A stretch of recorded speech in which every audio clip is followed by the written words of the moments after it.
Alright lads, so today we're going to be showcasing the brand new Beyond Bankai version of Gin. How good is he? We're about to demonstrate that in this particular video. In the comments below, let me know how you guys feel about this particular Gin if you did actually pull him. But in this case, Gin is a technique, sorry but with the no affiliation kill ability. We talked about it already, but for the most part he fits into the technique attribute quite nicely, despite it being quite oversaturated. As of right now, previously to this Gin, our best technique no affiliation killer was our Big Ichigo, who came out almost 2 years ago. So while it might be a tad bit annoying that we got another technique character after receiving so many great and powerful tech characters, he in a way doesn't compete with those characters, so I feel like he fits the niche quite nicely. However, I would agree that if he was a different attribute, I would be a tad bit more excited to try and get him. But in this case, Gin is best described as a IT farmer. He wants to be used in inheritance trials. And the reason why I say that is because he does come with 3 increased skills to get more out of this particular character. In this case, +5 speed link swap potions, +5 super speed link swap potions. So great character in epic raids and also inheritance trials, and also weirdly enough, increased coin drop. Now normally this would be the skill to give you +30% droplets. And it's very weird and even out of character for K-Lab for someone like this Gin to get coin drop. However, some people from the comment section have let me know that the coin drop is actually a reference to white snakes. Apparently in Japan, white snakes can be good luck or good wealth. And I guess K-Lab thought it'd be funny to throw coin drop on him because I guess it makes sense. It's rare for K-Lab to do stuff like that, but you know what? If it makes sense and it's tied to the character's whole design, I'm not really going to complain about it. So he has the increased drop rates, but how good is he actually going to be in that particular content like Inheritance Trials? Well, he's going to be an amazing character. Obviously, he has a great set of strong attacks that we are about to showcase, but he can inflict poison on every single attack, and that's important to know because he does have an increased status chance against any speed enemy. That, on top of the fact that he has Frenzy +2, this character is going to be amazing for Inheritance Trials. We've never seen a farming character like this that can constantly inflict status ailments, and as of right now, I would probably say this is the best an IT character can get for those that don't go through Iron Skin. But outside of IT purposes, good range, good strong attack damage, good strong attacks with some good mobility since he has long strides, and has some extra utility with the increased movement speed, and also guard break and hit hidden enemies. So he's definitely a character you can use, could even throw him into Arena for example, but let's take him in IT and see how he actually does perform. Alright, so jumping into some single player IT, I want to quickly preface that this gameplay that you are about to see with Gin is probably going to be the worst performance that he's going to ever be at. Now, this is very unfortunate, and it's happened with a few characters in the past, many Kaname 3 or so months ago, is that this character was released for Inheritance Trials, and the idea of Inheritance Trials that was started, you want to have killer effects, because that way you're doing around 60% less damage, but you also want to inflict status ailments because the enemies take 80% less damage unless they are afflicted with a status ailment. The whole idea of Inheritance Trials is that you want to go through the Iron Skin, and Gin can do that very easily when he can inflict status ailments. Unfortunately, as of right now, the enemies are immune to poison, so for the next 2 or so weeks while this Inheritance Trials is still active, Gin isn't going to be like an amazing character. In fact, I wouldn't even recommend using him in Inheritance Trials unless you're just getting carried. It's a problem he and basically any other character in the game that has status ailments has to go against, and I don't think it makes him bad, it just makes it so, okay, he's maybe not ideal for a small time period, right? This problem isn't unique to him, so I don't want to nitpick here and just say he's bad because of that, because again, once the killer effect does change, it might be no affiliation in 2 weeks time. He's going to be a great character, especially when he's constantly inflicting status ailments, right? So unfortunately, you don't really get to see the full strength of Gin in Inheritance Trials, at least for the next 2 or so weeks. But as someone that has been playing this game for a while, and as someone that does farm IT like more than the usual person, right? I will say this character will definitely be amazing when things do go his way, when the enemies aren't immune to poison. It's rare for enemies to be immune to poison, and it's very unfortunate that it's happened right now, but it's only a time issue. In around 2 or so weeks time when the IT does change, it's going to be basically perfect. Because what you are seeing here, for a farmer, he essentially has the best kit in the entire game. Like, we've never seen a farm character have this good of a kit. Tensor is probably like the only great one that also has a great kit too. There are actually a few characters like this, but at least for those that want to inflict status ailments, you know, only 3 months ago with Kaname did we see him have the Vortex SA2, and Kaname is also a great farmer. But the difference between Kaname and also this particular Gin is that Gin has a way better SA1, you know, it's the 3000 length beam, and he also does have the increased chance to inflict status ailments. That's going to be really good when the enemies aren't immune to status ailments, right? And I do like that we have that extra bit of added mobility. That's to let you use our soul bomb.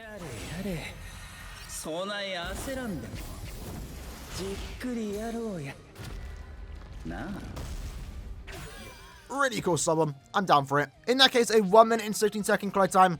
pretty good considering the fact that, again, he can't inflict status ailments. He doesn't have killer, so I really can't complain about it. But I do want to mention that this character is also going to be really good in other content like Guild Quest, for example. He is a merely no affiliation character with the distant AoE into a tracking vortex. This SA2 in particular is known as the best strong attack 2 or best strong attack in the entire game for a reason. It's absolutely broken. The way it works, it makes it really good for just crowd control, inflicting status ailments, but in Guild Quest purposes, it syncs really well with soul bombs. So if you're trying to go for like a very fast clear time, using Gin as a side might be something you want to do. I also use Kaname in my Guild Quest team, and he performs exceptionally well there. So Gin is going to be in the very similar situation for Guild Quest purposes. But I gotta say, I'm really liking his gameplay. Very smooth. Obviously, we can make the argument here that Gin is going to be worse than Uryu here. Uryu, though, has a significantly worse kit.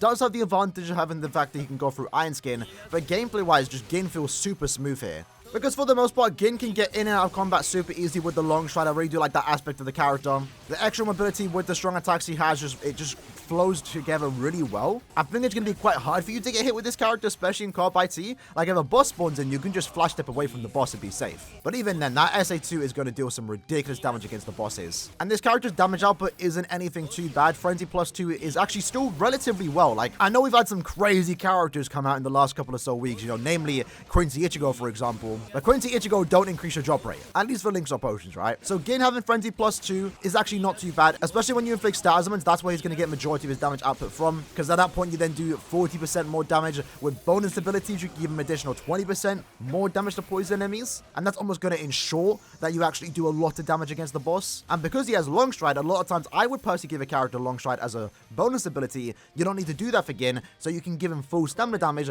and also damage to poison enemies to further increase his damage output. So I think damage output wise, it's not going to be a problem for this particular Gin. Again, comparing him to the other farmers that don't go through Iron Skin, this is the probably best character that we have seen when it comes to those that want to inflict status ailments. But jumping into our last run, can we get faster than 1 minute? We might be able to. I need to actually use my soul bomb properly. Haven't actually been able to do that. Let's use that SA2 there and then go here and then SA1. SA2 should finish it up. Lovely. In that case, we could actually just go in, flash step, and then actually nad the enemy down, and then we were able just to get away from it. That's not too bad. Let's go up here. And then SA1 down. Beautiful. Soul bomb goes off here. Again, we can't inflict any status ailments, so it's not really ideal here. But the crowd control is absolutely lovely. And I gotta say, I wasn't really the biggest fan of his SA3 in particular, because it's just the snake eyes. But it's starting to grow on me. I believe Gin, when he does use that SA3, is that he says he can see now. So I guess it kind of makes sense why they went with the snake eyes for his SA3. But I feel like his visuals just complement the gameplay really well. Really smooth to play character. Really can't complain about him all too much. SA2 into the SA1, Rangy goes down, and we were able to almost just get under 1 minute play time. Not too bad. Alright, so next up, we're going to take him into Co-op IZ. Again, I want to showcase him in some hard content, but as of right now, you know, IT, he's just basically not usable for like the next week or so. But what we're going to see here is that this character is just going to go through content super quick. I mean, you know, like, people are complaining this character's damage output isn't as high as, you know, other characters, for example. He's a farmer. They're not supposed to have high damage output. Tensor, for the most part, being the exception to that. But even then, Frenzy plus 2 with this particular kit, more damage to poison enemies is perfectly fine, because you can see it in this case, without any killer there, we're able to use, what, like 2 to 3 strong attacks to take down a co-op boss. The SA2 here feels really smooth. SA1, of course, basically being the best strong attack one in the entire game, just being able to breeze through enemies here. Let's use our SA2 there, go up here, and then let's use our SA1 there. Lovely. Are we already into the final room? Okay, let's use our SA3 there. Unfortunately took a hit, and then we were able to use our soul bomb there and take down the final boss. Not too bad. Obviously, keep in mind though, Gin is not immune to any status ailments. No farmer is, so keep that in mind. Kind of annoying how they do that, but when you are farming IT, giving this character, you know, burn immunity, for example, might be something you want to do just to give that extra bit of protection. But in that case, a 1 minute and 20-second playtime for Co-op IZ. Not really too bad, but let's try that one more time. Alright, so we can actually get a better run here, because obviously this is like the first time I've been playing IZ for the most part in quite a bit. So I'm already too familiar with the spawns in this particular case. Let's use our nurturing here. There we go, and then use our SA1. Beautiful. And then SA3 should be able to finish that one up. Lovely. Okay, so we're going to use our SA2 here. Look at that. Beautiful. Unfortunately, position myself not the best there, but it's fine. Because right now the bosses are about to spawn and we'll use our SA3. There we go. Back up SA2. Look at that. They already go down. Amazing. Let's use our SA1 here. Lovely. That was beautiful. What a wave clear. Wow. And then now we're into the final room again once more. Let's use our SA1 into the 2. Let's go here. Let's not get hit. Let's use our soul bomb. And look at that. Beautiful. That was a way better run. So yeah, that's one thing Gin definitely has when compared to the other, Link Swap farmers at the very least, Uryu and also Grimmjow. He has way better gameplay, way better fluid motion in terms of the strong attacks here. They smooth into each other really well. Grimmjow's also quite good, to be fair, but Grimmjow's problem in Inheritance Trials in particular is that he has a hard time inflicting stat ailments. Gin isn't going to have that problem when they aren't immune to poison, and at least when compared to Uryu, for example, Gin has a way better kit. In Uryu's case, it's nice that he goes through Iron Skin, and it makes him a great character, but strong attack-wise, Uryu ain't it. And personally, I don't like that, so if I had the option to use Gin or Uryu, I'm going to use Gin. Unless, obviously, as of right now, where Uryu has the natural advantage, being able to go through Iron Skin and also have Killer. But you know what? I think we are getting to that point right now with so many Links or characters, Super Links or characters, even droplets. It ultimately now comes down to if you want to farm Links or potions, Super Links or potions, any item in this game with your favorite character, right? If you're a massive Gin fan, then you get to use Gin in IT. He's going to be great in IT. Again, when he can inflict stats. And it's important to remember that, right? And at the same time, you're getting the added bit of drop. So for Gin fans, I would definitely say this is worth the wait. He's far from a bad character that people are making him out to be. Again, unfortunately, not really the best demonstration here today because the game is just going against him right now. But we are going to re-showcase him in around 2 or so weeks' time when he can inflict stat ailments and will potentially have Killer too. It's been a while since we had the no affiliation enemies, and Gin's going to be quite amazing in that particular content, as will someone like Kaname, for example. I'm not even that much of a Gin fan, but this character definitely makes me want to pull for him. Unfortunately, though, obviously I got shafted, so maybe I'll get him sometime in the future when their banner comes back, because I'm going to be skipping out on the individual banners. But that's my opinion on this particular character. Definitely one of the best technique characters in the game, so one worth having if you are a Gin fan, and it's a great asset to anyone's account if you are lacking a Super Links character for the technique attribute. In the comments below, let me know what you like to think about Gin, and I'll see you guys next time. Take care and peace.